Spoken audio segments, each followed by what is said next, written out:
السلام عليكم، ازيكم يا شباب؟ ايه الاخبار؟ الموبايل اكثر جدلا على السوشيال ميديا كلها، ترند السوشيال ميديا سامسونج اي 55.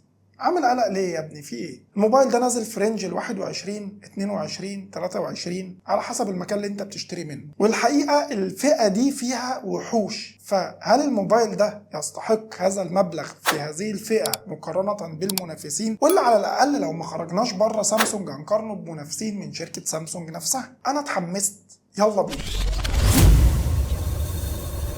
سامسونج A55 بيجي بتصميم مشابه لكل سلسلة ال A، وانت رايح بقى على ال S23 وال S24 وال S24 بلس، حاجة كده يعني ايه؟ هقول لك انا، تعالى. التصميم اللي سامسونج عاملاه ده لو انت رحت للناحية النفسية هو تصميم بريميوم جدا الحقيقة. يعني انا يعني ايه ابقى ماسك A15 او A24 او A34 او A55 وانا حاسس ان انا ماسك موبايل غالي جدا وفخم بيحاكي ال S24 وال S24 بلس. سامسونج بتلعب على السيكولوجيه دي، وكمان بتلعب طب هو اشمعنى ابل؟ طب ما ابل بتعمل ديزاينات كلها شبه بعض، كوبي بيست من بعض. انت لو رحت بصيت على ال 12 لحد ال 15 برو ماكس مفيش جديد يذكر، بتحرك كاميرا من هنا تجيبها هنا، فالتصميم بريميوم جدا، انا ما عنديش اي تعليق عليه. وخاصه الازاز مع الفريم الالومنيوم او الفريم المعدن عموما مديك كده فخامه من نوع خاص، انت كانك ماسك ايفون. انا اول ما مسكت الموبايل حاجه من الاثنين، يا ايفون 13 برو ماكس يا اما انت ماسك حرفيا الاس 24. الفريم الالومنيوم في حاجه كمان مميزه برضو كانت موجوده في الاي 15 وانا قلت لك عليها، وهي الجزيره اللي حاضنه زرار الباور مع زرار التحكم في الصوت.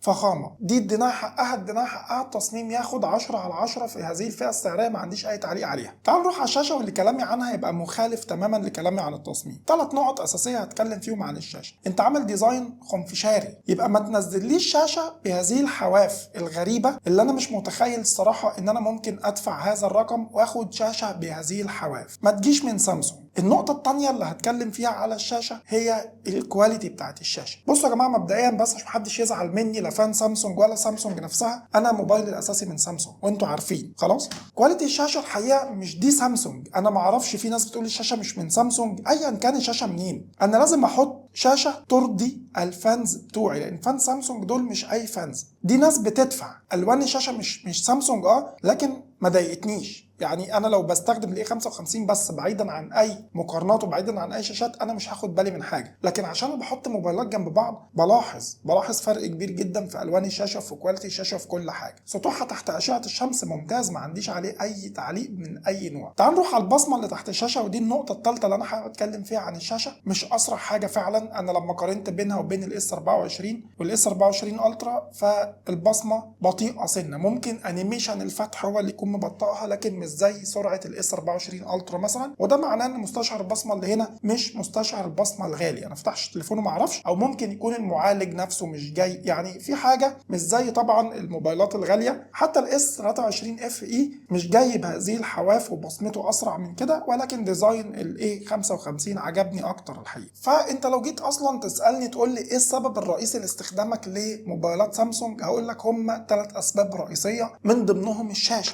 فلما اشوف موبايل من سامسونج بهذه الشاشه ما اشتريتش الشاشه او ما حبيتهاش. لو جينا نروح على الاداء، فاول حاجه هنلاقي ان الموبايل جايب معالج اكزينوس 1480 بتكنولوجيا 4 نانومتر. الموبايل متوفر في مصر بنسختين، 8128 او 8256. ودايما هنصحك بالمساحه الكبيره، لان دلوقتي خلاص التطبيقات والميديا كلها بقت مساحتها كبيره قوي. فلو لو اصلا فكرت في الاي 55 وهتروح لها فروح للنسخه الكبيره. تعال نروح على السوفت وير اللي نازل هنا، هو الاحدث من سامسونج، الوان يو اي 6.1، والمبني على احدث اصدار اندرويد لحد الان هو 14. تاني نقطه انا بشيل موبايل سامسونج بسببها هي الواجهه هنا غنيه جدا، سلسه جدا. هي الواجهه الستاندرد الاندرويد مع اي مستخدم اندرويد، وده مش كلامي، ده كلام الناس اللي بتستخدم سامسونج عموما. واجهه كده من الاخر، وده تاني سبب بعد الشاشه اللي بيخليني استخدم موبايل سامسونج. كل حاجه متوافقه مع اي حاجه، مفيش حاجه هتضايقك خالص. معالج الاكزينوس اللي هنا عشان اكون صريح معاك ما قدمش تجربه اعلى من الاصدار اللي فات الاي 54، ولكن الاكزينوس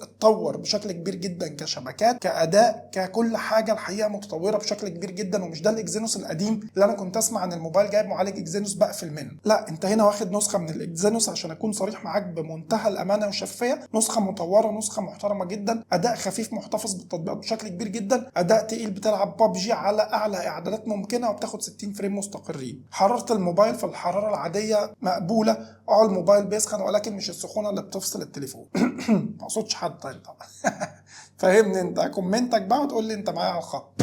هتيجي تقول لي برضو يا طاهر، يعني انا لو عايز اداء ال 54 افضل ولا ده؟ هقول لك ال 54 قولا واحدا. مش ده النقله ولا ده الابجريد اللي انا مستنيه من سامسونج في الاي 55. يعني من الاخر انت معاك ال 54، لو انت معاك ما تعملش ابجريد، ما تحدث. لو انت بتفكر تشتري فانت حط الموبايل ده في مقارنه قويه جدا مع الاس 23 اف اي. كحجم ده اكبر، تاني متكامل من جميع الجهات. سيبك من البطاريه وسيبك من الاحجام، سيبك من الكلام ده كله، خلينا بس ماشيين واحده واحده دلوقتي عشان تاخد قرارك في الاخر، لان المبلغ اللي هتدفعه مش مبلغ قليل. لو رحنا على الكاميرات الثلاثيه الخلفيه فهنلاقي 50 ميجا بكسل كاميرا اساسيه، فتحه عدسه اف 1.8 بمثبت بصري حقيقي، تمام التمام. هنلاقي الكاميرا الثانيه بتيجي 12 ميجا بكسل الترا وايد، حلو. هنلاقي الكاميرا الثالثه بتيجي 5 ميجا بكسل ماكرو، تمام. فين عدسه التليفوتو في هذه الفئه السعريه يا سامسونج؟ ده انتي بروفيشنال في الحته دي، كاميراتك. وده الجزء الثالث اللي انا بروح لسامسونج عشانه. انا بحب موبايلات سامسونج عشان الشاشه، سوفت وير، الكاميرات. بكوع الرقم الكبير قوي اللي انا بكوعه في موبايل عشان خاطر المثلث ده مثلث الرعب بالنسبه لسامسونج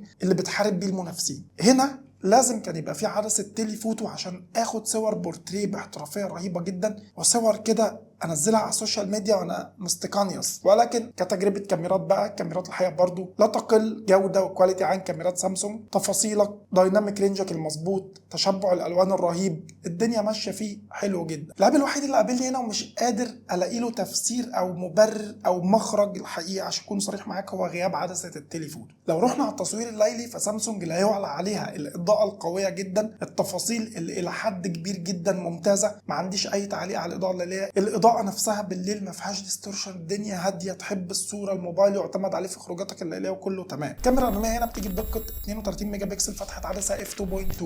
كاميرا الصبح صورها ممتازه جدا، ما عنديش عليها اي تعليق، تفاصيلها حلوه، الدنيا تمام. كاميرا بالليل برضو بيعتمد عليها في خروجاتك الليليه، هتاخد بيها صوره منوره ومحتفظه بالتفاصيل وزي الفل. سامسونج برضو في الكاميرا. الموبايل زي ما انت عارف بيدعم تصوير الفيديو بكواليتي 4K، سواء بالكاميرا الاماميه او بالكاميرا الخلفيه، الدنيا ماشيه ستيبل وزي الفل، ما عنديش اي تعليق. ولكن تيجي تقول لي ايه الابجريد اللي حصل على 54 او هل ادفع فلوس في الكاميرات دي المبلغ ده؟ اقول لك لا والله، روح للاس 23 اف اي قولا واحدا. في حاجه كمان، لو انت ليك في المستعمل انت تقدر تشتري فلاج شيب قديم بالفلوس دي من سامسونج برضو، عشان ما بقاش بخرج عن الحياديه والاحترافيه في المراجعه. والفلاج شيبات اللي هتجيبها من سامسونج بالسعر ده واقل تقدر تروح للاس 21 الترا، او تزود حاجه بسيطه وتروح للاس 22 الترا مستعمل. تقول لي والله انا ماليش في المستعمل، اقول لك خلاص روح للاس 23 اف اي وانت مطمن. معاك 54 انت اخرج من الفيديو وبوس موبايلك وش وظهر، انت مش بتاعنا انت في الفيديو ده خالص. تعال نروح على البطاريه اللي بتيجي بسعه 5000 ملي امبير.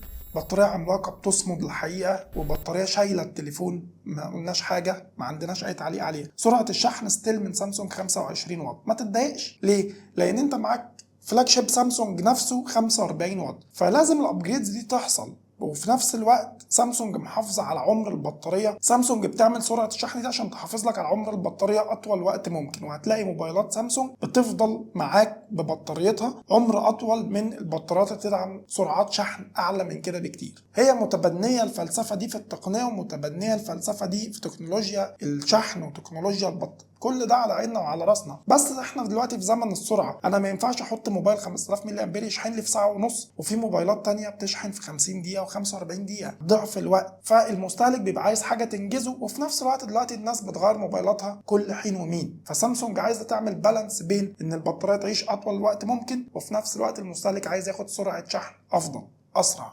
انجاز. عيب كمان موجود، انا نفسي سامسونج تتعامل مع مستخدم الاندرويد على انه مستخدم غلبان شويه، مش زي مستخدم الايفون اللي بيفتح العلبه يكون جايب جراب ب 7000 جنيه وشاحن ب 32000 جنيه وايرتاج وفوطه بتمسح بمش عارف 150 دولار. مستخدم الاندرويد راجل عايز يشيل حاجه فلاج شيب محترمه، او عايز يجي يشيل حاجه سيمي فلاج شيب، وفي نفس الوقت مش عايز يصرف تاني. هنا انت هتصرف شاحن وهتصرف جراب وهتصرف سكرينه، لان الموبايل طالع من العلبه بطوله مع سلك الشحن بس، اللي هو انت اصلا لو رحت اشتريت شاحن هيجي معاه سلك، فانت اوريدي برده مش محتاج السلك. هنا الحقيقه الموضوع بيبقى رخم شويه، وانت بتزود البادجت بتاعتك 2000 تاني عشان تجيب له شويه حاجات محترمه ونظيفه تحاكي هذه النظافه في التصميم والكواليتي بتاعتها. انا عن نفسي بستخدم شواحن من شركه يو جرين، فبص بصه برده على شواحن يو جرين. الفيديو ده مش سبونسر لليو جرين خالص، ولكن دي افضل شواحن اعتماديه بتدعم جميع تكنولوجيا الشحن في كل التليفونات. هو شاحن جنرال معاك، جايب تكنولوجيا شحن سامسونج واوبو شاومي هواوي، كل التكنولوجيا فيه. فانصحك بالشاحن ده،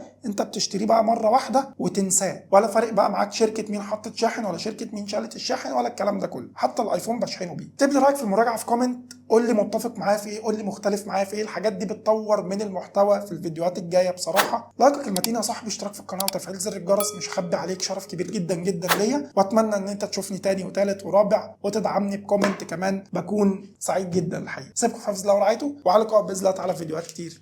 سلام.